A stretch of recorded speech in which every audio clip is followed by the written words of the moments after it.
my name is Moses and I'm here with... Hi, my name is Stephanie. Welcome to our YouTube channel, even though that sounds like cliche. We're going to be talking about the FY2 standalone program, focusing more on the interview, just to run you through how the interview typically goes like, and then we talk a little bit about referencing and preferencing and ranking when we get there. So, quick overview, Stephanie. How was the FY2 standalone process for you entirely? How was it? The process itself was, I think, challenging and very competitive because there are like lots of applicants, and the fact that you pass the exam doesn't mean you get a job, and the fact that you pass the interview doesn't also mean you get a job. So you have to like be in the first, depends on the number of jobs. So in my time there were 240, so it means that you have to be in the first 240 to be able to get a job. And then for the others that passed the interview, because we were like 512 that passed the interview, so for the others that passed the interview that scored below the 240 mark, they will only get a job if the first 240 should reject or something. Yeah. So it was very competitive.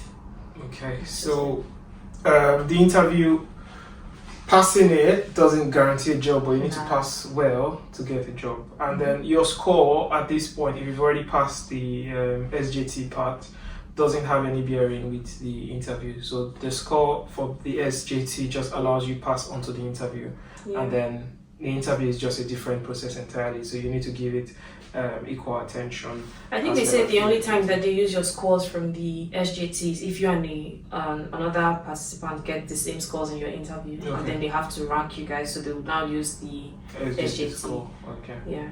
Okay, that makes sense. And then I think everyone watching probably have booked their interview dates and their slots this time. We just want to advise, depending on which part of the world you're watching from, you need to have good internet connection. At least you don't want your internet to be part of the problem that day. Yes. I think you had an internet connection problem. Yeah, but it was not from me. Okay. It was from my examiners, Okay. one of them. So we had to reschedule the exam to a later time on the same day. Yeah, so at least just try to make sure that if there are internet issues, it doesn't come from your end. So sort your end out, have backup, and then multiple providers so that you're not caught in that. Was there any particular dressing code? No, but I think generally if you're going for an interview, it's nice to look presentable, look corporate. I understand that they may not bother about what you're wearing, and there will probably be no marks for your appearance, but it's not just about the marks. It helps to make a good impression on your examiners, because if you come there looking raggedy and they're just like, but then you come there looking well arranged, well put together, corporate. I think that also helps your confidence Yeah, as it well. does. So look good, even though it's going to be virtual, but it will probably help on your confidence. And then environment, was there? Yeah, because the thing is that the interview, you will most likely be doing it from home. So before you start the interview, they would ask you to take your device, to turn your device around the room so that they could see everywhere. So there should not be books around, there should not be anything. Like, let the room just be empty, let it just be your table, your chair, and your laptop, and you. That's all. Because they will have to look around, and all of those, take out the charger, take out that headphone, take out that. It's just too much, and with all of those, your tension is increasing. So to just be relaxed, let everywhere just be empty. How many persons were on the interview panel? There were 3. One person was just like I don't know what I would describe. Yeah, something like that. So she was just there to welcome you, confirm your name, confirm. Did you have to show your passport and identity document? Did I show? I think I did, yeah. I think I did show my passport. Yeah, just the front page of your passport. At the beginning, you will just be met with the admin person. So show your passport, show everything, they confirm your identity, and then they take you into the room where the examiners are. And then there are 2 examiners, basically. Alright. Were they friendly, harsh? They're actually very friendly, smiling all through, and it's good for you to smile as well.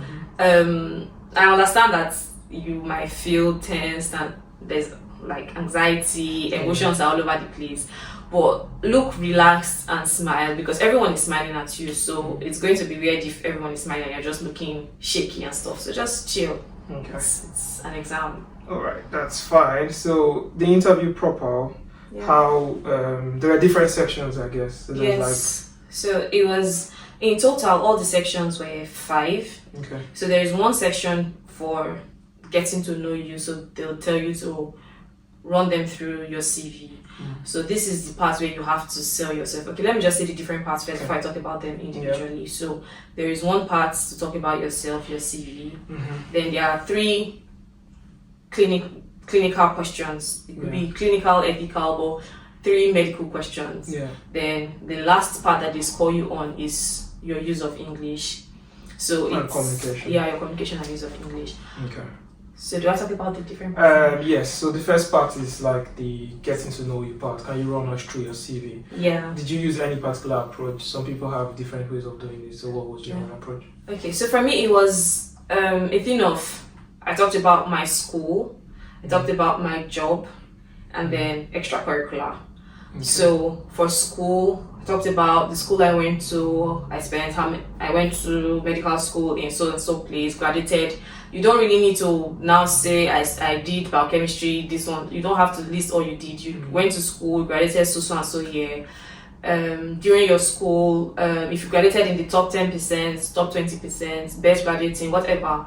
Yeah, you need to sell yourself as much as you can. So if you're a best student in surgery, medicine, if you had a distinction, if you're best in, even if it's best in pathology or even if it's only a part of pathology, like you're the best in histopathology. Say it, whatever it is. If you're not the best in anything, but you were like, if they count 20 people in your class, they will count you. You can't. I was among the top 20 in my class that graduated, and then after that I talked about my internship. At the time I just finished my internship, so during my internship year I did internal medicine, surgery, O&G pediatrics, and then I talked about each of them 3 months each, talked about the things I could do during my internship. So at this point you have to talk about the things that I expected of an F1 that's an intern. So cannulation, catheterization, passing NG tube, suturing. Just don't go and say things that are above your level, like you were doing surgeries. That's not necessary. So just say things that were in your level, and then presentations that you did as a house officer. For me, I did presentations in the 4 departments, so you can just throw that in. And then teaching medical students. During my internship, I had the opportunity to teach some medical students, so you can talk about that if you did. Even if it's just to help with their exams or anything at all that you did to teach just to them. Sell yourself generally. Any research? I think I talked about my project as my research, my final year project. But if you have done more, good thing to add that. And then I talked about volunteering. For me, I was part of CMDA, that's Christian Medical and Dental Association. So we did all of those village outreaches, school outreaches and stuff. So that was part of my volunteering thing. And then extracurricular things. I like to sing, play the guitar, spend time with family. I feel like adding that extracurricular part makes you more relaxed, because then you're not talking about something very serious. You're talking about things that you like to do. So I like to play football, I like to play game and stuff. And that was basically. I think it's also good to add if there's a gap, like you. They asked me actually because you had a gap. They asked what's the period you finished in 2022, but then you started your house job in 2023. Why was there a break? Why was there a gap? And I had to explain that it was because of strike actions, and so that delayed my induction into the medical profession. They would want to know what you're doing. They said, what were you doing during the period? And if for there me, was continuing medical education. So what were you doing during? For me, I was doing all of those online courses. You know, those ones that most of us did during COVID-19, that you just go online, get certificates and stuff. So I told them I was when doing. You wrote your IELTS as well. I'm preparing for Club 1. I actually said those as well though, because I wrote my IELTS, and then I told them that during my internship year was when I did my Club 1 and my Club 2. So I spent my time doing that as well, preparing for my exams, taking courses and stuff, and that was basically what my CV was about. Yeah, and for this part, you had good comments. You scored. So the two panelists would mark you. Yes. And then you get an average score. Yeah, they'll mark you over 10. Both of them are marking. I think they're both marking over 10, and then they'll add them together to give you a score of 20. Yeah. So because there are 5 different parts, so it's 20, 20, 20, 45. So that's a total of 100. So everyone is giving you the 2 examiners are giving you their scores individually. So one examiner can give you a 9 and somebody else gives you a 2. So that's a total of 11 over 20. So both of them are scoring you. I think both of them scored me the same in everything. Yeah. Funny enough, but for lots of people they give different scores, but for mine they scored the same. I would say it's good to rehearse this part because you want to. It's the first impression, and you know what they say about the first impression. So it's good to rehearse this part. Know what format you're following. Some people will go from present to past. Some people will come from past to present. So it's good to write this down, rehearse it, and sell yourself as much as you can, so that this does not require clinical reasoning or anything. It's just selling yourself. It's like a pitch line for yourself, and you can score 20. So it's good to score the maximum marks you can, and then explain gaps if there are any gaps. What makes you different from the next candidate, and then you you say that as well. Okay, so you went on to the next clinical scenarios, and if there are questions, you just answer them. I think most times they just want to know more. It's not. So whatever question they ask you at this point, it's about yourself. So it's not like you're talking about somebody else. So whatever they ask you, you always have an answer to it. Just answer as honestly and I don't know the word to use, but just be as honest as possible and sell yourself as much as you can. If you spent more than, say, you spent 8 years, like in our case in medical school, it was not due to your fault. It was industrial actions, it was COVID-19, so you can explain that, and no one knows, maybe some sympathy marks as well. Okay, so you move on to the first clinical scenario. Yes. Do you remember what the scenario is about? Or let me just see. If I see the comment, I would know. Non-accidental injury. Okay, so my first clinical scenario was about a non-accidental injury in a child. So it was a child coming into the hospital, I think with a spiral fracture or something. And then the question is always, how would you assess this patient? What's your diagnosis? And so I did the whole. In fact, basically, they expect you to do an ABCD of resuscitation or assessment, however. So I did the whole ABCDE, how I'm going to assess the child, and then my diagnosis, why I made the diagnosis. I think she came in with a stepfather or something, I can't really remember. Okay. So there are pointers. Yes, there are pointers. And even a spiral fracture in like a humerus or something, and then they're telling you the child fell off the chair. The story doesn't match the injury. So you could tell that something is off. And then they ask, what would you now do, as in who would you involve, what's your management plan? So I had to talk about doing the entire body x-ray to see if there are other injuries, involving safeguarding, raising concerns about the child. And then they kept asking, who else are you going to involve? And I think I said orthopedics because of the fracture. And then they said, okay, and who else? I think at that point I didn't remember anything else. I felt like I said everything, and I said that was all because I couldn't think of anything else. But apparently they were expecting me to talk about pediatrics because you have to involve pediatrics. But I didn't say pediatrics. I said everything else aside pediatrics. What did they score me for that? 16. So okay. 8. So you want to involve all professionals, involve your seniors. Yes, seniors. Well, don't start with involving seniors. You're a doctor, so you have to manage the patient first, or at least say what you would do. So you would follow your ABCDE, as many that are familiar with that, and then do your investigations. There's a safeguarding concern, you have to raise that, talk about that, then involve the social workers as well, involve other departments that everybody that needs to be involved. Because we all know how to manage non-accidental injury. If you've done that, you should know how. And then when you're giving your ABCDE of resuscitation or assessment, it's not a time that you now say for breathing, so I'll check respiratory rate. If respiratory rate is low, then I'll do this. If respiratory rate is high, I'll do it. You're not saying different, like you're not trying to answer for the different parts. Just say what you are going to do. I'll check the airway to see if it's patent, and then I'll check the breathing. just like that, not like I'll check the airway, then if I see something inside, I'm not going to remove. Obviously, don't if you see give something, assumptions. remove it, Yeah, just so that just you can run flow. it through, because there's a time frame. So you cannot spend if you are spending too much time somewhere, I feel like they're going to tell you to stop. Yeah. And you want to say as much as you can before the time to stop. So there's no need to be saying what you would do if it was this or if it was that. Just say everything, just run it through. And then look out for cues. Sometimes they might be wanting you to say something, so don't just be stuck in your ways. Like, look out for obvious cues if you get them. Then the second scenario 2. Okay, so my second scenario was about a psychiatric patient who had a laceration to his forearm and was refusing to go to A&E for assessment. So the question was, what would you do in this situation? So it's not enough to start with. You go there, speak to the patient to go to the hospital and get the patient to A&E. It's a good thing to do, but that's not the best thing to do, or that's not the first thing to do in a situation like this. For a patient who has a laceration, the first thing to do is to assess the wound, to see the extent of the injury, the extent of the wound, and then you can make a judgment based off of that, because it could be a superficial laceration that doesn't really require going to hospital, or it could be something very life-threatening that it's an emergency.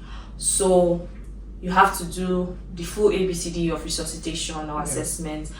Assess the wound. When you get to the E part of ABCDE, you have to assess the wound, see how far or how deep the wound is, and then any first aid measures that you can do at the time. If it's to cover the wound, bandage, apply a tourniquet, whatever it is that you can do at that time, you have to do it. And then before you now talk about speaking with this patient to get the patient to hospital. But if this patient is still refusing after you have explained the benefits, the pros and cons of going to the hospital, this patient is still refusing, this is the point where you have to involve your seniors, involve next of kin, check if this patient has a lasting power of attorney and things like that. But you have to assess the patient's capacity to make that decision. True. You have to assess capacity, the patient's capacity to make the decision. So the capacity, to assess capacity, you check if the patient understands, the patient can retain information, the patient is able to weigh the decisions and communicate his decision to you. So you check the patient's capacity. And if patient has capacity and patient is refusing, that's where you have to involve your seniors, next of kin, lasting power of attorney, things like that. And if with all of this in place, the patient is still refusing, you probably would have to act in the best interest of the patient. Except the patient already has like an advance directive of do not treat me if I'm dying or something. But sometimes it becomes complex because there's a complex legal play. It depends on where the patient is as well. If the patient is in community, patient is not in hospital. So there are a lot of, that's why they just want to know as an F2 what you will do. You would involve your seniors because a lot of things would, people are allowed to make unwise decisions as long as a formal capacity has been done, and if they are assessed to have capacity, then an unwise decision does not equal to no capacity. No capacity. But then you just need to know that you're able to risk assess this patient, treat any life-threatening condition at this point, and escalate properly. Okay. So scenario 3. Scenario 3 was about a patient who had come in from an African country with a cough. And so the question was, how would you assess this patient, or differential diagnosis, who you would involve, management plan, things like that. So this was about taking a good history, doing an ABCDE as usual, and then my differentials were tuberculosis, pneumonia, COPD, things like that. And then the tests to do, chest x-ray, bloods, full blood count, CRP, stuff like that. Sputum culture, microscopic culture and sensitivity. I think acid-fast bacilli as well. And then you have to inform the infectious diseases because very important. If you have a suspicion at all of a tuberculosis or any infectious disease that is a notifiable disease, you have to inform infectious diseases so that they could do contact tracing, public health, all of that. But then that was the important team to inform. Respiratory team as well, medical, whatever, but it was important that you call the infectious diseases. Yeah. Basically, that was the end of the clinical assessment for you because Yep. you had 3 scenarios, all 3 clinical. All 3 clinical. For some people, they have maybe 1 clinical And 2 or ethical. or Some 2 2 ethical. ethical, You know, 2 just clinical, some 1 people ethical. surgical stations Yeah. as well. Regardless of what you get, it's going to be something you are able to do something about. To do something, yeah, you are able to assess the patient, you are able to do initial first aid or initial management, you are able to know the investigations to do, who to involve, you know when to escalate. You can give initial treatment if required, like pain relief, oxygen or things like that, but you just know that these questions are things that are F2. Technically, yeah, F2 post, yeah. So they want to see what you do as an F2. Yeah, don't do too much, don't go overboard, don't say things like I'll take the patient to theater and start the. No, that's not an F2 thing. Yeah, so stick to your capacity. Okay, and then the next bit on the feedback was communication and English language. Okay. So this, obviously, communication is beyond what you say, it's how you say it. Yeah. And that would include good mannerism, good gesticulation, facial expressions. Don't sit still, don't keep your hand on the table, don't fold your hands. Just communicate keep well. an open posture. Yep. Show that you're eager, you really want this post. Be loud, be audible, get your sound right, get your audio visuals right. Yeah, your environment, Yeah. no noise around. No distractions. Yep. And everything in place. Your internet is good. Yeah. Everything is working perfectly well. So I think they prefer you to use a laptop generally. yes. I think that's part of like the information. They don't want you using your mobile phone. They want you to use a laptop. But it's still okay to have a laptop and a mobile phone for backup or something. Yeah, but then the thing is that if you have your phone there and you're using your laptop, when you are taking it round, they'll ask you to take out all of those things. So don't try to play a fast one and hide something that all those things are not really necessary, because the questions they're asking you, they're not things that you plan for. It's just like a Viva. You cannot say yeah. So anything, they can ask you anything, so you don't have to keep anything there with you. Just be a doctor, be a safe doctor, be a good doctor, and okay. And I think the communication part is one place where you can score everything. Yep. So aim to get like 20 over 20. Over 20. And then, you got a very good feedback, very good communication and English language, and then you got the maximum mark for that. Yeah. Because it's such a competitive post, 1 mark makes a lot of difference. Mm-hmm. So somebody who scored like you had 80 over 100, you ranked, I don't remember now. It was 100 and something, 110 I think. Okay, let's say 80 over 100 ranked 110, then there's like somebody that had maybe 75 probably ranked. That's even too far. Somebody that had 81 and I got 80 will probably be ranking like 70 or 80, because there's a very big difference between 81 and 80. Yeah. There are so many people between there. There are so many people that will score 80 with you. Yeah, 80.1, 80.2. Exactly. 80.5. So there's a huge gap. So 1 mark is very important. Yeah, it can literally make the difference. After the interview phase, what happens? You get your reports when the result is out. They will send you a PDF which contains your score, the comments, feedback generally, so you know why you scored what you scored. Mm-hmm. You know your score in different parts of the exam, the examiner's comments for everything. Yeah. And then you get your ranking. So they arrange you according to your scores. Your number 1 position will be for the person who had the best score, and like that.